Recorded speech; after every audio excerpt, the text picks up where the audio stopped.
Yeah, I may as well just get into it, but I'm going to warn you guys, it's a little long. My journey definitely wasn't short, um, but it's probably one worth telling and listening to. So hopefully, yeah, I can inspire other people while I'm doing this. Oh, goodness. But I'm here Okay. for it. I'm Yeah. ready.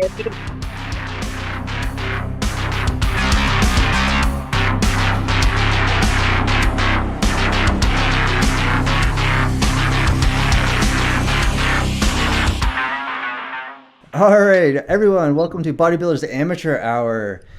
Right now, we got Josh, Caroline Mitten, and special guest Marissa Sampson. Welcome.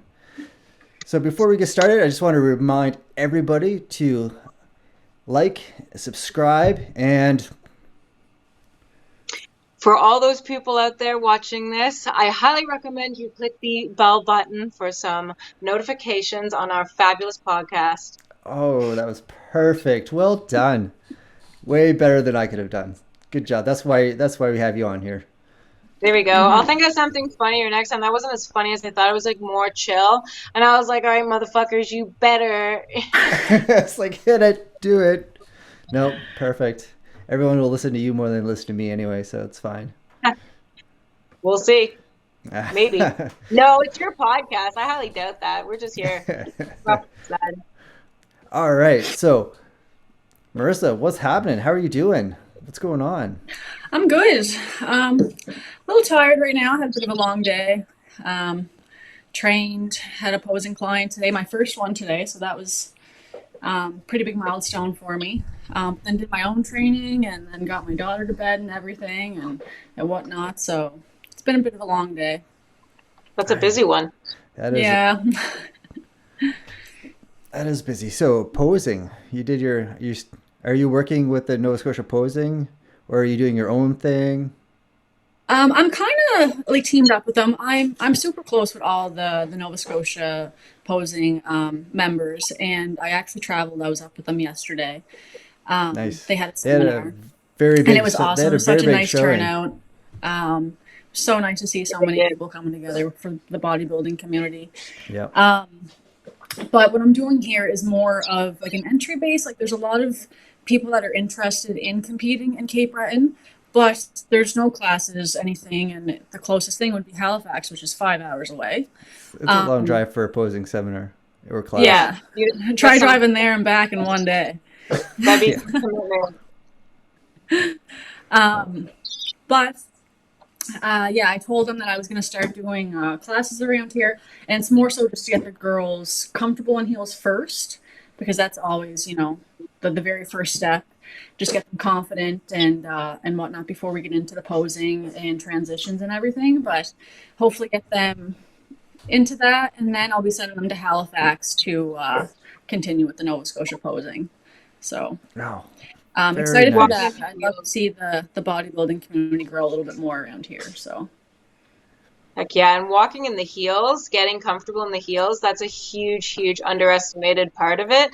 That's like where you get to like create your persona when you walk out on stage. Like, who are you and what are you bringing to the exactly. stage? That's your moment to, strut your stuff and really like flaunt whoever this extra persona is on stage. That and like even the class I told the girls that it's going to be open to even non-competitors. Like I want it to be a confidence building class. I want the girls, throw the Beyonce music on and instruct Yeah. their stuff and build their confidence. And whether they want to get on stage or not, like that's up to them. But it's more so I just want to see them have fun and have something to look forward to where it's just the girls and get to throw some heels on. So Love it.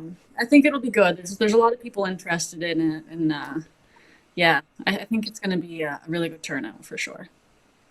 That's awesome. I can't really comment about that part of it, but I've been in the male side. While like sometimes in the Nova Scotia posing classes, the guys are doing their thing and the girls are doing their thing all together in the same room. Every Yeah. now and then you Yep. look over and you're just like, how the hell are they doing that? How, Mhm. how are they not tripping over? They're falling on their faces. It's hard. It's definitely hard. Like I've worn heels in the past. I've walked around, There you go. but It's just like, Correct. I was doing it for maybe, I don't know. I don't know how long. I probably shouldn't say how long I had them on for, but my back was sore after I was done. Anyway, Oh, I bet. so Not your feet. I'm surprised it was your back and not your feet. well, I don't know. Maybe I was just sticking my butt a little too far. I don't know. Oh, But maybe. saying that is just, you guys, like, that in itself is like just a crazy skill that you have to master to be able to, I think, to be able to feel completely comfortable to go up on stage in front of hundreds of people with, something Definitely. you usually aren't. No one's, when is it throughout the day you're walking in heels? Sure, but no one's really paying attention if you're walking around through the day, right? And No, it's but not when you're just on walking in stage, heels. It's not just walking. You're No.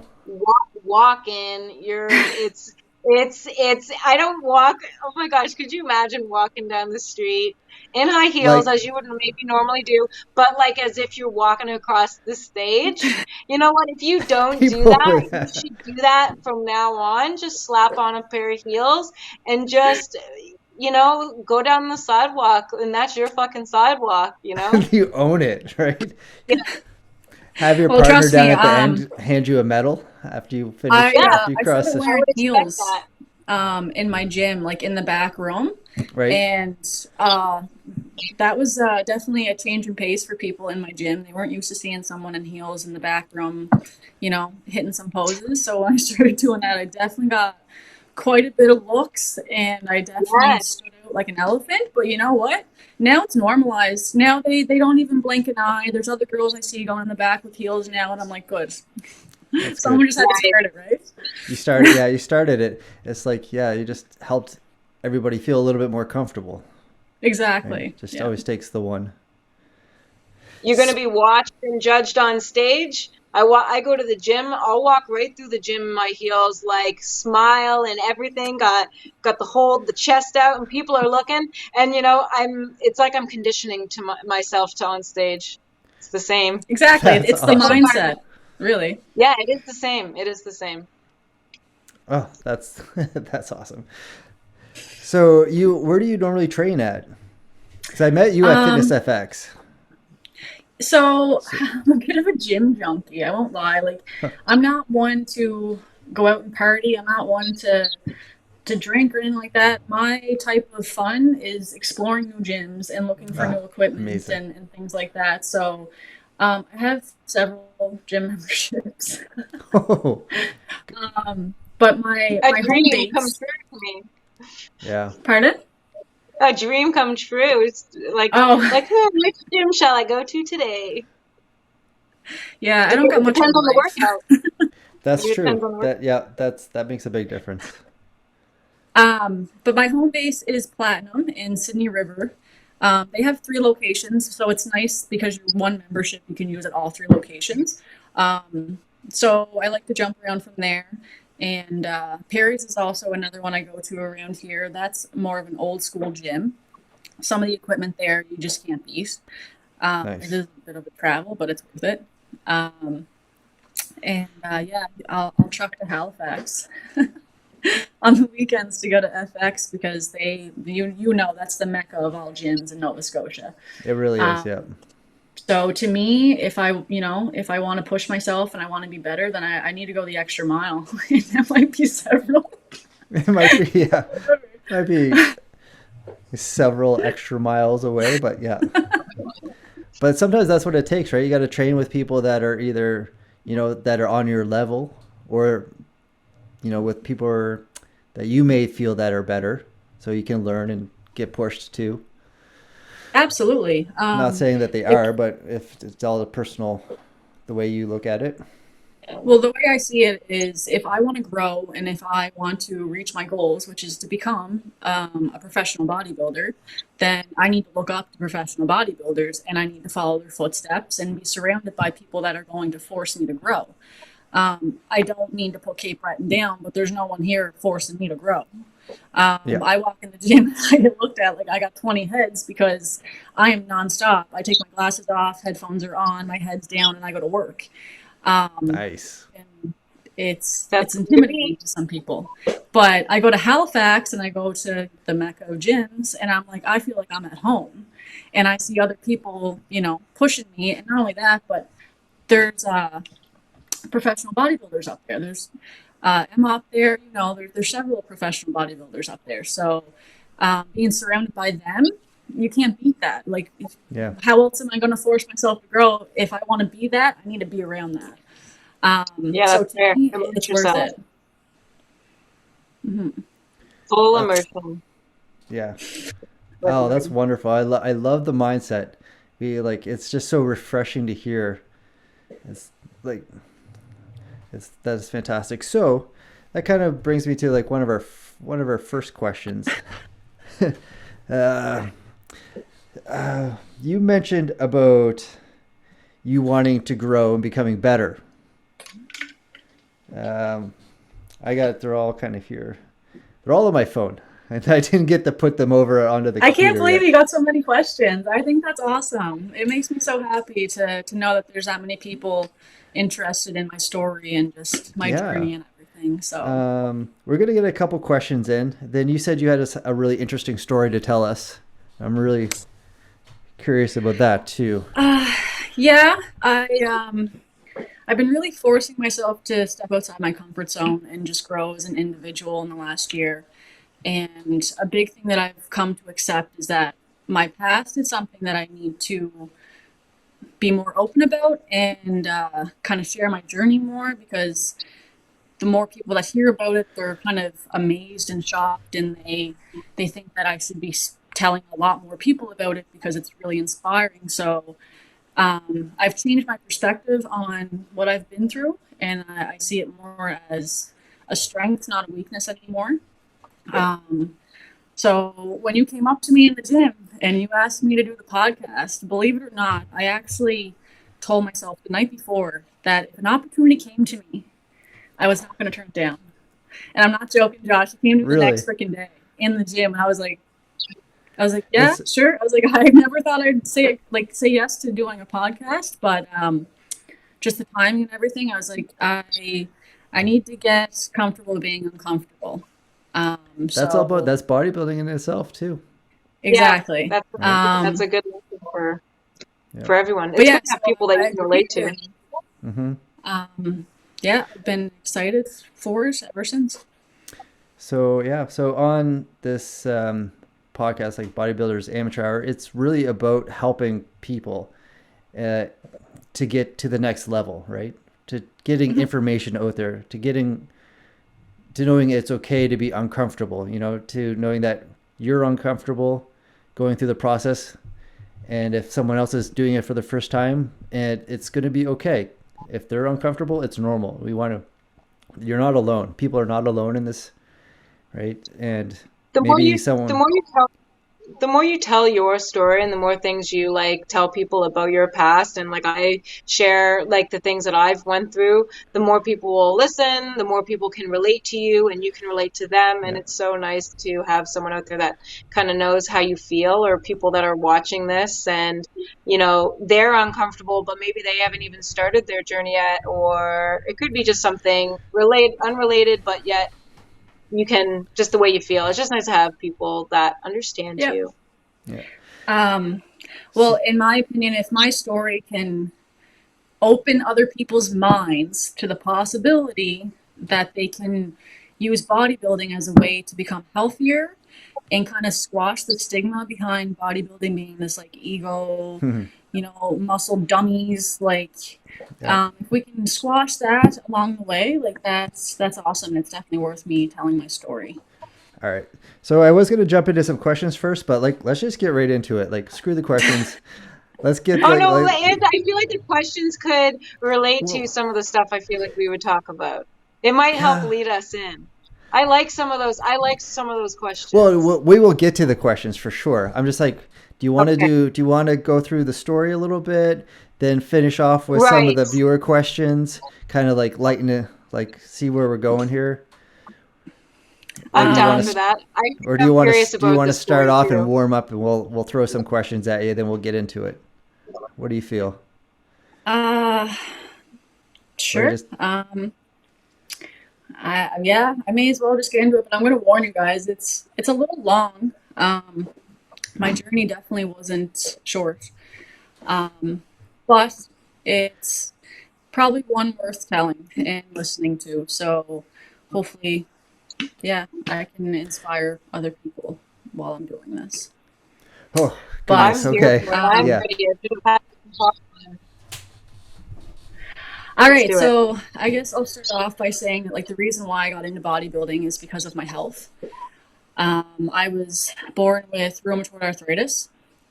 Um, Throughout my entire life, I was on very, very heavy medications. The doctors basically told my mom when I was born that she should prepare for a hospital life, that I was not going to live a normal life, that I would be in a wheelchair by the time I was maybe 10, 12, just given the severity of my arthritis at the time, and that chances are I wouldn't live to see my adulthood. Um, and my mom, she had a very hard time raising me when I was younger. I was in at the hospital, constantly getting surgeries and stuff, and I was basically a little guinea pig. They had me doing a lot of test runs for drugs just because I was one of the youngest people in Nova Scotia diagnosed with arthritis. Oh, wow. So it was a bit of a challenge for them to kind of navigate how I was growing and how to um, control my flare ups and stuff. And I was also a very stubborn and hard headed child.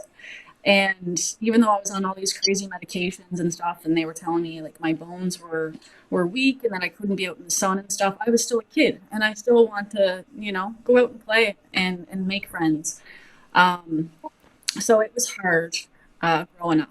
But when I became a teenager, I was in foster care. I had got placed in foster care when I was younger, and I was in different group homes and foster homes and whatnot.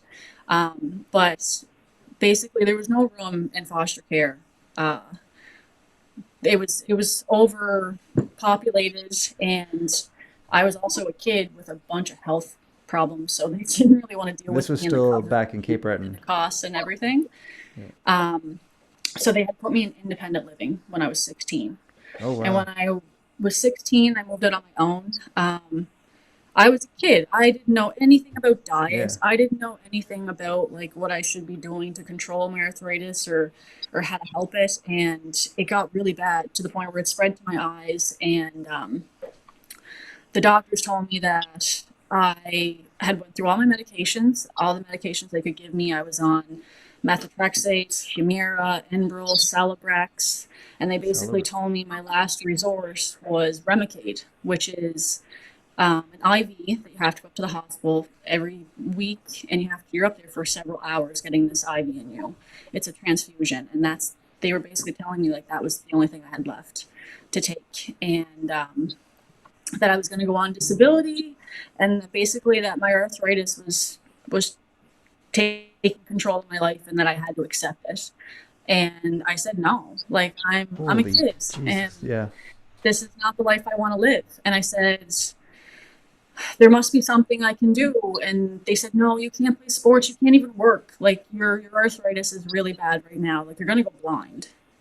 And That's I was like, no, I said, I'm going Yeah. to at least go to the gym and try to get a little bit of exercising in. That way I can try to do something. And, my social worker agreed. She said she would get me a membership. So she paid for my gym membership. Oh, And bless her soul. And yeah, yeah, right. it's that wasn't amazing. something they normally would cover. Right. But because of my health and everything, she ended up taking it out of like my rec budget or something. I don't Mm-hmm. know. She made some wiggles and got it covered. But um, the day I walked into the gym, uh, I went to North Sydney Platinum, and when I walked in the gym, I remember walking in and seeing this picture on the wall and being like a deer in headlights. Like I was shocked when I seen this girl on the wall. She was on stage, and she was jacked Yeah. and she was shredded, and she just looked so confident and so healthy and so strong. And I just remember standing there being like, who is this? What is that sport? And how do I become that type of person? Like, I need to know what that is. Because at the time I was extremely suicidal. Like I was like, I'm in foster care. No one's gonna notice me if I'm gone. Like I got all this health problems. They don't want to pay for this stuff. I don't want to Right. live the rest of my life if I'm gonna be on disability. So that was kind of The amount a of turning pain you point were for me. probably in too, right? Like you were probably like that's just like pain and discomfort. Like if anyone ever knows when they're in an enormous amount of pain, like chronically on a regular basis, plus then you add the medication and how that makes you feel on top of it, like that's you're Yeah. a strong person. I was malnutritious. Like I had so many things wrong with me because I didn't know I was living off Mr. Noodle's craft dinner Yep. and taco kits because that's all Trash I knew how to make. I was a kid. and it's Um, cheap. exactly. And trying to learn how to budget, going to the grocery store with like $20 in my pocket, and like, okay, what can I Most get? 16-year-olds should be doing that. Were you still in school at the time too? Yeah, so I was juggling school, doctor's appointments. I was working at Tim Hortons. And then I was also trying to have a high school life. Like I lived on my own, so all the kids seeing me as someone who could throw parties because I Yeah, was the only yeah, one of my friends that had a place. So I was also like the mother figure to all my friends. I like yeah. anytime I had them over, I didn't drink. I took care of them. But because if I drank, I felt like crap. Oh, So you'd be done. Yeah. Yeah, the um, alcohol. Yeah, yeah, not it so never good. agreed with me. It was never really something that I liked. um, but anyways, when I went to the gym that day and I seen that picture, I I was like, I need to know what this is. And I Googled what bodybuilding was and I found out what it was. And I found out who she was. And I had messaged her, asked her about her journey. And her name was Amanda Styles. And she told me she did bikini and that she did a show. And I kind of got hooked. And I was just like, well, I want to get in. And like, how did you get involved? And she kind of told me like she did it herself. So I just started working out, and just like any rookie, like I went through trial and error, and I tried to Oh, like yeah. go lift, and I injured myself, and I did all that Do fun you remember stuff her at the name? beginning. Pardon? Do you remember the girls? Do you remember the competitor's name? Yeah. Her name's Amanda Styles. Okay. Um, I've heard the name. I don't know her, but I've heard the name for sure. yeah, That's she competed familiar. a while ago. Yeah. It's actually kind of funny because like I looked at her and I was like, she was a role model to me. I thought it was awesome. And then when I actually spoke to her, she was like, I had a horrible experience. I'll never compete again. And I was like, well, you know what? Oh, Maybe your purpose was so that Right. I would see that.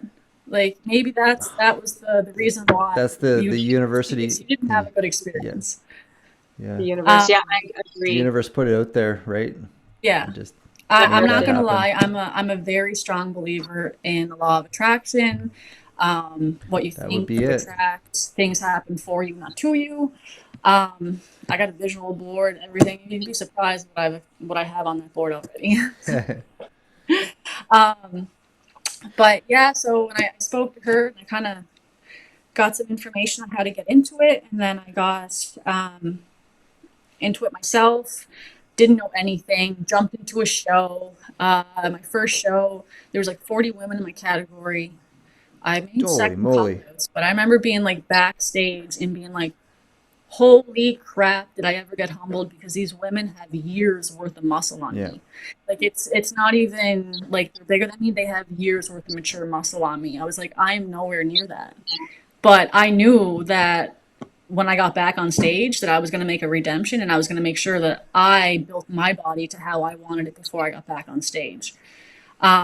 But even though my first time getting on stage was a bit of a rookie experience and I didn't really know anything, um, I fell in love with a diet. When I started prepping and I felt my arthritis, like my flare ups started to go down, the yeah. inflammation started to reduce, my energy levels started to go up, my depression started to decrease, I was hooked. I was like, why would I ever go back to Mr. Noodles? Fuck no, that's um, crazy. Yep. That so, equals not a good time at all. But yeah, so then I was like, that this is it for me. Like, this is what I'm going to do. I love it. Like, I developed a huge passion for it. Um, but I realized that when I seen Amanda on stage and I seen her picture, it was so easy for me to visualize myself up there. And that's kind of what pushed me to even do it even more. I'm like, if I can see this so clearly, then it's for a reason. And a lot of people thought I was crazy when I said that, but Oh, for sure. I have visions for a reason. Um, and yeah, so for years I was in the gym and I was slowly able to gain control of my arthritis. Once I kind of did a prep and learned how my body was reacting to food, I realized that red meat was a no-go for me. Steak is a treat for me. It's not something that I have regularly because I flare up like crazy.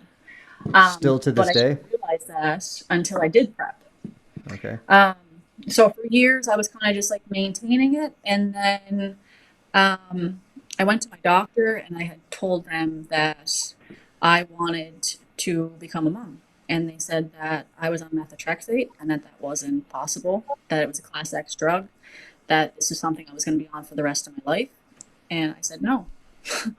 I said, that's not I love happening. Like, this. put me on something else. I don't Right. care. I'm not accepting that. And he said, no, this is how it has to be. You have to have methotrexate and Humira. The methotrexate I was taking a pill form. Humira I was taking a needle for it. And I said, okay, if you don't want to take me off it, then that's fine. And I left the doctor's office and I made the choice that day to come off it myself. And I know that was a huge risk Wow. for me. Yep. Did you wean off it or did you just stop completely? I kind of weaned off it a little bit. Um, I used the rest of my medication and I didn't go for any more. So Right. Okay, that makes So did you kind of. just kind of do it on your, did you kind of do it on your own, or did you go on and like follow forums that you found online, or was it something just kind of No, like, I just tried to read my body. And when I was kind of getting flare ups, I just went right to the gym. The gym, like, I'm not joking. During that, like, 2 or 3 weeks where I was trying to come off the medication, I was in the gym for hours and hours because movement is what helped me. It was yeah, almost like if I compare it to rust, if you keep moving, it doesn't build up. But as soon as I stopped, I felt like crap. And if I didn't keep up with it, it just got worse. So during that time that I came off the medication, I just lived in the gym. I didn't leave, basically, but it worked. It helped me get through it. And um, knock on wood, I've been medication free ever since. I haven't taken Oh wow. anything so how many for since my when? arthritis. It's been 7 years now since I've taken a Whoa. needle or So you know Congratulations. if there was repercussions, you'd yeah. know by now. You're like, nope, Um, screw it. I'd love to but go I will back be to honest, see like that doctor and be it's like, been haha. hard. Hmm. I see, like, I do feel my body, and like when I start to have, I can sense like a flare up coming or something. The diet is 100% what stops it. As long as I eat clean and I keep up with my movement, it won't bother me. And I feel like more people need to realize that, and more people need to know that, because everyone just assumes you need medication. And if you have an autoimmune disease, that remission isn't impossible, but that's not true at all. And I feel like I'm a strong believer. It's up here. It's what you tell yourself up here and how you think, Yep. that really determines your outcome. And I might have been a stubborn, hard-headed child, but it worked. And now I'm a mother of two, and I'm a bodybuilder. I've been Yeah. off medication for years now, and I'm going for my pro card. Yeah, Oh my baby. God. Yes, I love that. So let's step back for a few minutes. And when you first started going into, I'm just really curious about when you stepped into the gym. Like, so many people, men and women, come into the gym for the first time and can be very intimidating. Did you feel that at all coming in? You saw that picture and you were just look around and be like, holy crap, like that's amazing. That How did you goal know? went over your fear. Yeah, like Yeah. how did you get to that moment of like going from like not doing anything, coming into the gym for the first time, then going, I'm going to become that person. I'm going to be better Um, than that person. I think it Like, was more so because I I didn't really have a choice. I was kind of I was at a crossroad in my life where I was like, it's either I do something drastic to try to benefit, like to try to help my health and to benefit my health, or I'm done. I'm checking out. Right. So, So where did you get the idea of physical fitness helping? Or was it just like, I'm going to um, try this and see what happens? when I was a kid, I played basketball, and I remember my doctors being very iffy with me playing sports, but I was determined. I said, please just let me try. I said, I won't play the A League, I'll play B League. I don't care. I was like, I'll play a lower competitive level. I just want to be a kid. I just want to move. I just want to be on teams. Like, I don't want to be the kid that has a cast on my arm sitting outside at recess because I Yeah. can't go play like I was. Yeah. Um, and the doctor was like, fine, but like, just be very careful. Told my foster parents to watch me like a hawk, make sure that I didn't get any injuries, and make sure that I wasn't going to be hard on my knees, which I mean, basketball and yeah, whatever. That's almost Um, hard to, it's very hard to avoid. yeah, I was point guard. Like, it definitely wasn't the best thing for my knees, but I loved being able to move and the practices and just being active. I always felt so much better afterwards. So that's kind of what made me realize, okay, movement is good for me. They're telling me that I need to be careful with my movement, and I'm like, no, my body's telling me I need to keep doing more of this. So I don't want to say ignored the doctors, but I was like, I'm going to pay attention to my body. Um, That's a because I tough also, lesson to learn for some people. pardon? That's a tough lesson for some people to learn with their bodies Oh, to yeah. understand. I feel like there's people that go throughout their whole life and don't realize it, Oh yeah, Yeah. unfortunately. I have a few family members that are kind of, they do exactly what the doctor says and that's it, and they don't actually listen to what what their body's telling them to do. Like, no, I can't. I want to do this, but doctor says I shouldn't, so I'm not going to. And then they're Yeah, that's just, frustrating. it's like I That, see Well, it. It's in my family, and it's just, yeah, it is very frustrating. it is for sure. Um, well, I don't have anything against the doctors because I know that the medication can help quite a few people. But when I went to my doctor, so after I had left him that day and I was like, okay, if I can't come off it, that's fine. Right. When I went back for a checkup, I went back and seen him, I think 8 months later. He did his normal test on me and stuff, and he was like, your range of like motion and your mobility is so much better. He was like, what did you do in the last several months? He was like, I can't get over the improvement in your arthritis. Like, your levels are down and everything. I was like, I came off my medication.